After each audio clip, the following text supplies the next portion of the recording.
Welcome to the Intentional Encourager podcast, where each episode brings you compelling conversations and stories designed to entertain, enlighten, and encourage. And now here's your host, Brian Sexton.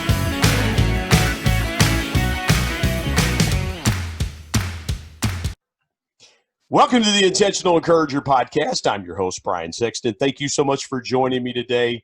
And if you're watching by video, my guest and my dear friend, Al Robertson, and I have a little friendly wager. Now, I told Al, if the LSU Tigers, his beloved LSU Tigers, reached the national championship game, I would procure an LSU hat. And so I've got my Unashamed with Phil Robertson podcast sweatshirt on, my LSU hat. My man is rocking his Marshall hat that I sent him down.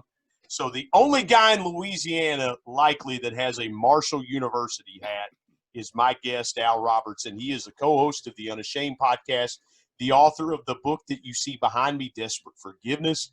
Other resources, you can find him on Twitter at Beardless Bro, but you can find him right now here on the Intentional Encourager podcast. Al, how are you today, my man? I'm doing good, bud. How about you? You are looking like you're dressed for success. You've never looked better. Well, you know, my man Joe Burrow got drafted by my beloved Cincinnati Bengals. That's right. You know, this is, as a Bengals fan, and I told you all last fall, the trick was to bungle for Burrow, and they did that successfully, going 2-14. Yep. And so, it's a new day in Cincinnati as a Bengals fan. And so, why not every day? The only thing that would have been better is if Thad Moss, who played tight end at LSU, whose father, Randy, we got to see play at my alma mater, Marshall University, would have joined the Bengals. That would have been a great day. But, yeah. Well, maybe they'll get him at some point. He's going to end up with the Redskins. But it was an honor to get this LSU hat because they had a season for the ages. And I saw on one of your recent podcasts, you were rocking a version of this lid, but it had a yellow goat. Yep.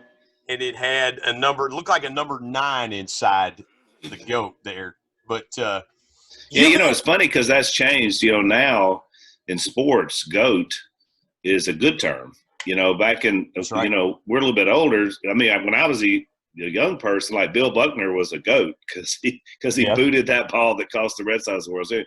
And so now, GOAT, of course, greatest of all times. And so it took me a while to transition. But anybody young, when you say, LeBron is the GOAT or, Jordan is the GOAT, which is the big debate, now with this thing on ESPN, it's the same with Burrow. So when I saw that hat, my daughter actually had found it somewhere. I was like, I need 6 of those tomorrow. So I gave them out as gifts. Well, and I told you, Joe Burrow doesn't live. His parents don't live far from here. It's about an hour and a half from where I live.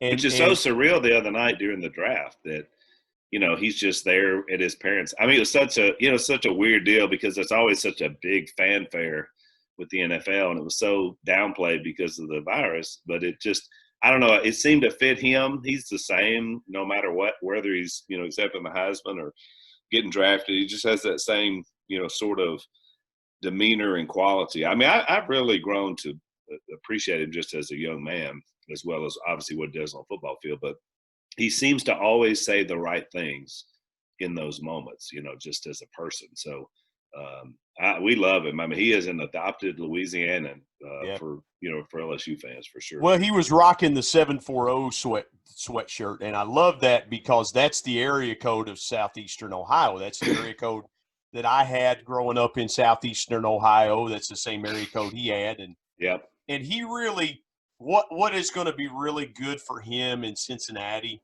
is the fact that there is a Route 32. It's called the Appalachian Highway, and it's about 10 minutes from the Burrows' house, and you can jump on that thing, and it's a straight shot to the greater Cincinnati area. So when he said, I can be home for dinner with my mom and dad, he wasn't kidding.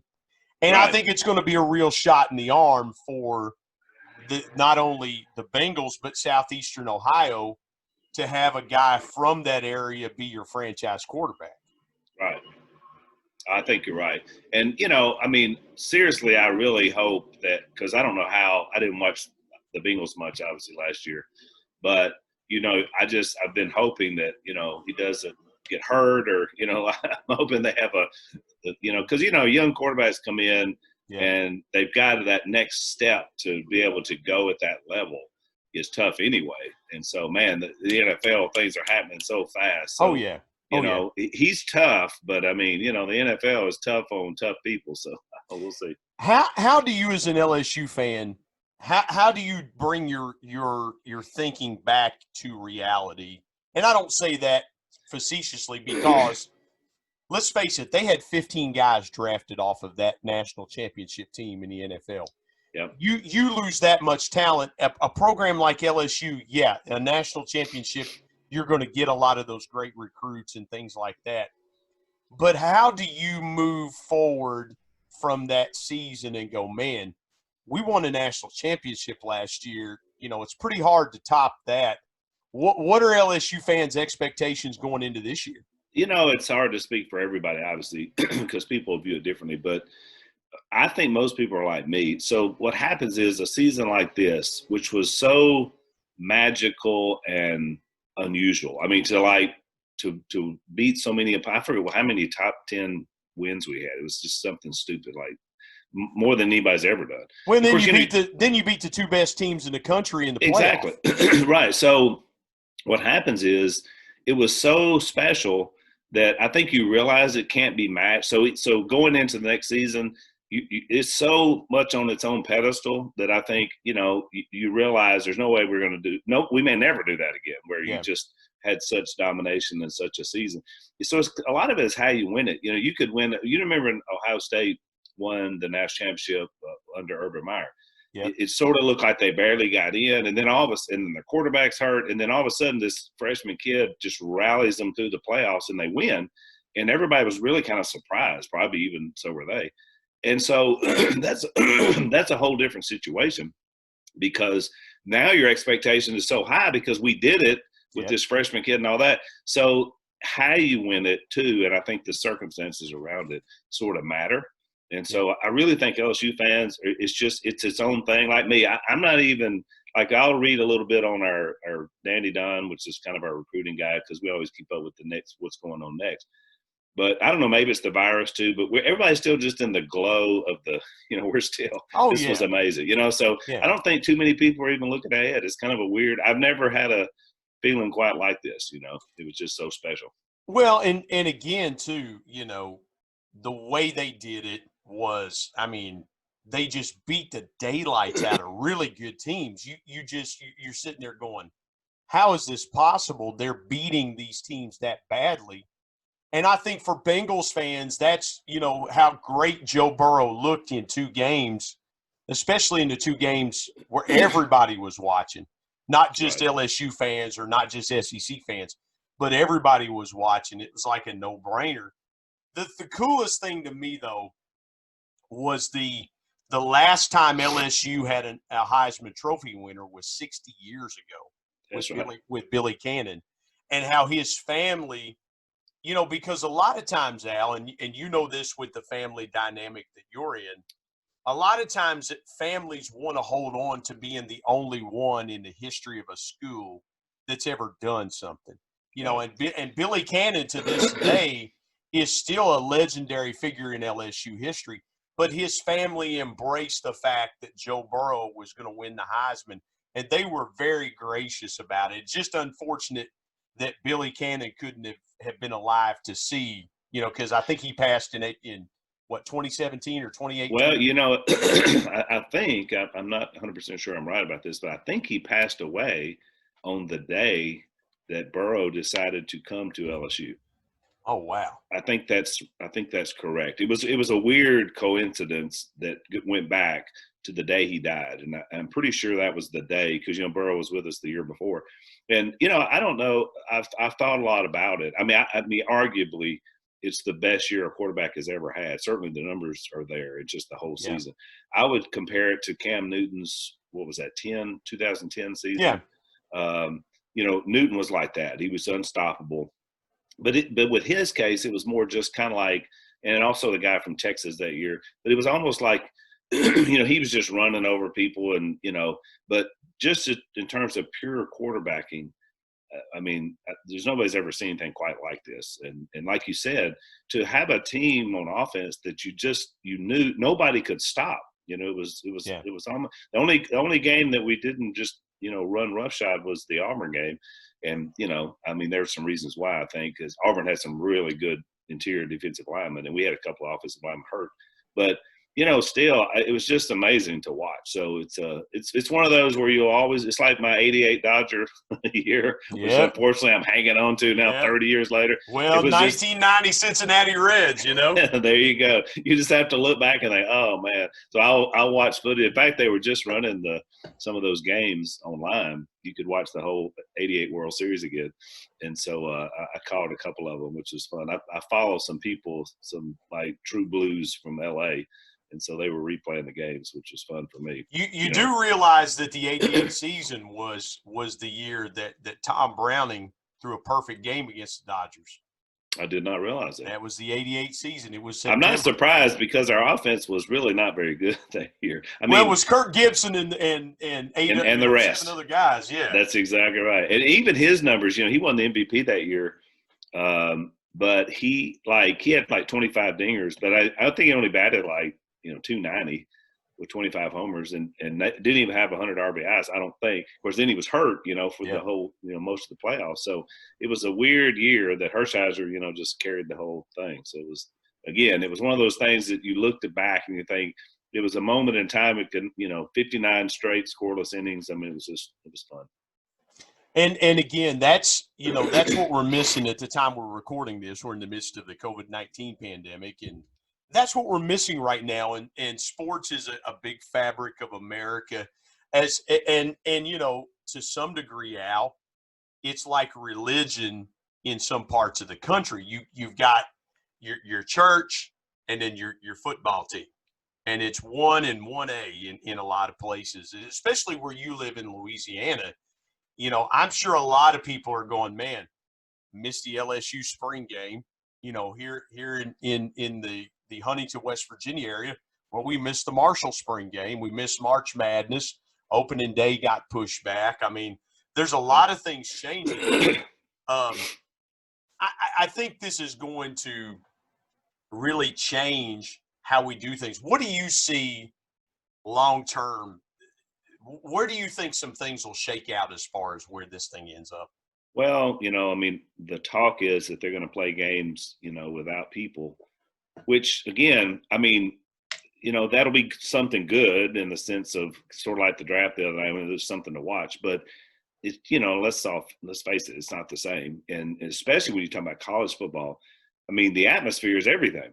And so, for LSU, and even watching the games, I mean, Tiger Stadium is a part of it, so I hadn't been to a game.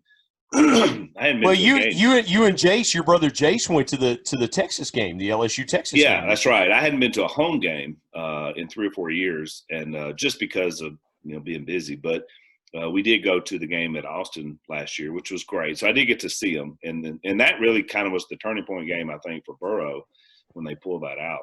But it's just not the same without. I mean, I think the pros will be a little more, palatable to watch without it in terms of just made for TV. But yeah, I don't know. I mean, it's there's so many question marks about it, and I get it. I mean, I understand a lot of the thinking behind it, but at the same time, of course, you're talking about these big cities, which who knows? I mean, New York and New Jersey and those areas, who knows? When you're going to be sort of back online. So it'll be interesting to see how that plays out, Your story is so interesting. And I think a lot of people that know you and your family don't really know your story. I know it because, of our friendship over the years, and you've written about it. You and your wife, Lisa, have written about it in a couple of books. One of the books behind me, Desperate Forgiveness. I highly recommend you go pick it up. But your story is so interesting because people look at you now and look at your family dynamic now, and it's not the way it always has been. Kind of go back and share a little bit of your story. You were that kid at 18 years old that was ready to spread his wings and basically sow his wild oats. Yeah. And for me, it actually started probably about 14 years old. And I was thinking about it because I have my granddaughter, my oldest granddaughter now. Got a little sinus issue today, Brian. Hey man, me and you both. I've been fighting allergies. It's been bad, and now. I don't know if you could hear it on the audio, but so we're working on our pool out back, and so they're doing all these concrete work, and so there's concrete dust just everywhere. And so the guy's out here with a blower just while we're even here talking. So that's not really doing me a lot of good. Hey, don't feel bad. I had to go hire somebody to attach the wire to the pole so we could have some internet for this conversation. Because we do live in West Virginia. You know? I was just saying that, you got to watch in West Virginia. I heard about somebody going and taking jumper cables and trying to hook them to the power line to, jump their car off. So there's some real beauties there. I'm telling you, you're liable. Who knows what you're going to see up here, man? But anyway, so my granddaughter's 14, and she just got baptized this year. Yep. And so I'm just watching her, become a teenager, and so she and me are buddies, and so she's wanting to be down there every night, and they play spicy Uno and all the, she's just, all of a sudden it's like I want to be with teens, and you know how that goes, and so it's sort of taking me back. And of course it's making me pray more for her, because that was about the time I went off the rails. It's all at that age, as you're kind of becoming an adult, or at least the mindset is beginning as a teenager, you're sort of then figuring out who I am. And it's so important who's around you in those moments. And so, unfortunately for me, I had surrounded myself with some people in public school and other places that weren't great. And so it just kind of started a slide. And even we were going to church. I mean, mom and dad were new Christians.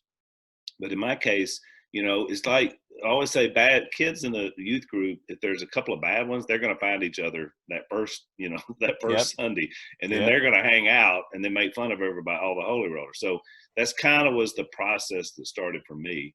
And it was, at first it wasn't anything super bad, because you're young, you can't get into too much trouble. But as that mindset sets in, that's when the trouble started for me. So by the time I could have some freedom and was out there on my own, I was young. I went to school. We were in Arkansas, and I don't know, I joke about it now that I guess in Arkansas you can start school whenever you want to, because I was like 4 when I started school. So, I mean, I don't know how that happened. Mom and dad were both teachers. You've never forgiven Arkansas for that, have you? Well, Arkansas, I will say this about Arkansas, because I make fun of them all the time, but they have managed this coronavirus pretty well. Them in West Virginia have the fewest cases, and they've never done stay at home through the whole process. Well, when you've only got 5 people in the whole state, I mean, that is true, and they're all living in the hills. So I guess that's exactly right. I know how it works. But anyway, so I was young, and so I was 16 years old, and when I went into my senior year of high school, and I mean, that's not very mature, and yet I was around other people who were 18. So that seemed like that whole period just kind of led me to more of a surrounding with people I didn't need to be around. And then I was that person. I can remember my best friend back then was a big guy named Bubba. And of course, he was a huge guy, played on the football team at West Monroe. And so I was more of a small guy, so it's kind of Mutt and Jeff. He was the guy that could, if we got into a scrap, I could always depend on Bubba. And I'll never forget when his mom called my mom, and this was during my senior year. And by now, we're just totally living full-blown sinful life, And I mean, I'm still making appearances at church and, acting like things are good, but it's all bad. And his mom called my mom and said, I don't think Bubba and Al are good together. I think maybe, Alan's a bad influence on Bubba. And I remember mom telling me that when I was so offended, because I was like, me a bad influence? I mean, like, I still go to church, and, our family's great. How could I be a bad? And their family was terrible. But that's how you get. Isn't that funny? I mean, yeah, he and I are living the same lifestyle, and yet in my self-righteousness, because I had some semblance of religion, I was better than him, Yeah. And so I look back on that, the arrogance, of that, and just, in shame. I think that's awful. But anyway, so I finally got to the point where things got so bad. I graduated when I was still 16. I finished school, and then like 3 or 4 weeks later, after that December and January, I turned 17. So I'm only 17. I'm working 2 or 3 jobs, making some money, but it's just full blown, bad life. And then finally, it just pushed to the point where Dad just said, "You got to go." or change. He gave me a choice. And I just took off, I just like, and at that time, Lisa and I had started dating during that period of time. And, so that kind of started our relationship. Of course, I left, went to New Orleans, broke her heart. I had, I was Don Juan. I was working at a hospital, and I'm 17, and I'm telling everybody that I'm, 21, so I can go to bars and stuff like that. So I had this whole, fake life built up. And so that lasted about a year and a half until a guy tried to separate my head from the rest of my body with a crowbar because I was sleeping with his wife, and who, said that they were separated, and they really had only been separated a couple of weeks. And so, looking back on it, I just realized what a travesty, that my life had become. And I was really fortunate. I mean, New Orleans is a pretty tough place, and if you go there and live that sort of life and don't really know how to navigate it, you'll wind up just like I did, broken and bleeding on the side of the road. So that's kind of what got me back on the path to, I need to go home. I need to come back to West Monroe. I need to repent, and I need to straighten up. And so that's kind of what led me back, and then ultimately led me to Lisa as well. You talk about when you and Lisa do appearances and things like that. You show a picture of your family in 1970, maybe late 71, 72. Yep. And your brother Willie, your mom's pregnant with your brother Willie, who born the same year I was. I was born in 72. Yep. You're about 6 or 7 in that picture. Jace is about 2 in that picture. Yep. And I've heard you say this, because I've heard you say this when you're speaking. I show that picture because people look at my family today and they see who we are today, and that's not who we were in February of 1972. Yeah. You look back at that and you see where God's brought you from, and where God's brought your family from. Does it still just make you just feel in awe of what's happened, or what's your emotions like as you continue to see those pictures? Do they change any, or do they stay pretty constant? It's it's funny, Brian, because everybody in our family obviously has a ministry bent in a different way. We all have different ways. Everybody has the same goal, to get the gospel preached to people, to see lives change. But we all do it very differently. I mean, Dad's, he's just got his straightforward Elijah, John the Baptist. I mean, he's a prophet. Oh, yeah. Talk about a crowbar. I mean, your dad's a crowbar, too. He is a crowbar. That's right. He's God's crowbar. Yeah. I never thought about that. That's pretty good. And then Jace is so different. But my role, and obviously I've been a pastor most of my life. Yep. But so I'm more pastoral. It's how I am. But so nobody else really tells the story, which is kind of ironic you brought it up, because, in other words, everybody else has their way. Like when Willie talks about the family, he sort of picks it up from Duck Commander to Duck Dynasty. And that's his era of transition. And so he tells people how that happened, how the business started, blah, blah, blah. Everybody's got their perspective that they tell. Jace is more, just kind of like Dad, but different. In the gospel and what it's done, what he's seen, and how, he's a hunter, and how, those principles that go. And so nobody really tells the historical setting of the family. And of course, since I think part of it is because Lisa and I went through so much in our own life and marriage, and such a realization of healing. The first 15 years of our marriage was one thing, and then the last 21 have been something totally different. And so I think because of that perspective is what makes me do that. And so before I show the 72 picture, there's kind of a stately picture the last night we filmed the show. That's right. Yeah, that's right. It was the clip show. And so once we're finished, I mean, they kind of had us all arranged, for camera. So I don't know, it just has a look about it. And I'm sure it's out there somewhere. It's 2017 in February or April, I can't remember. But anyway, so we're sitting in this sort of semicircle, and it's the whole family. My kids and grandkids aren't in it, but pretty much everybody else that's been on the show is in it. And, when you look at it, it's like, man, that's the Robertsons. That's the family I love. And so I love showing that picture first, and then talking about why people love that family, and what it accomplished with the show, and blah, blah, blah. And then I love popping that other picture in because it's quite stark, for fans who don't know the story, like you said, or maybe haven't read our books. And so then you catch them up, then my process is to go through and say, how did this 72 family become this family?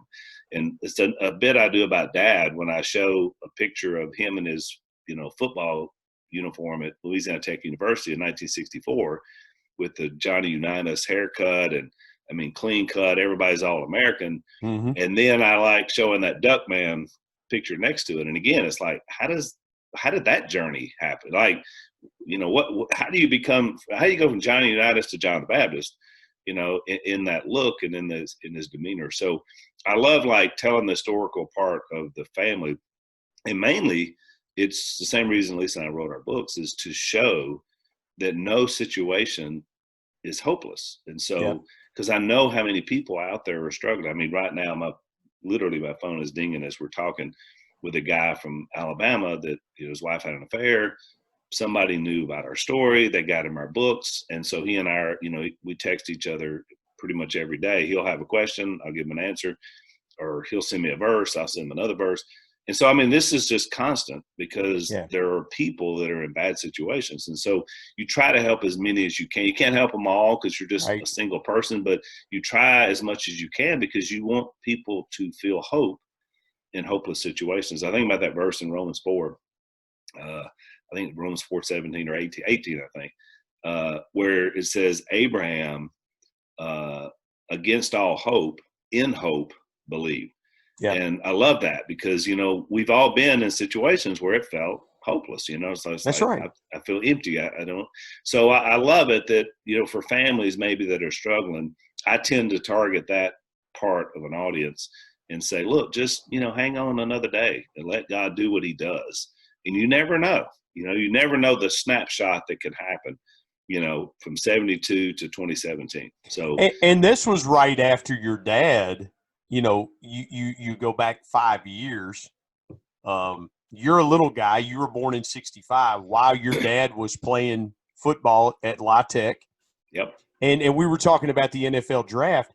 Your dad could have been a professional quarterback. He was the guy in front of, for those that don't know, Terry Bradshaw, the legendary Pittsburgh Steeler quarterback who won 4 Super Bowls. And Bradshaw's got this Quarantine Crazy song out now. So he's kind of riding another wave. But he was Phil Robertson's backup at Louisiana Tech. So your life could have been different in another way had your dad decided to pursue professional football, because who knows what kind of career he would have had.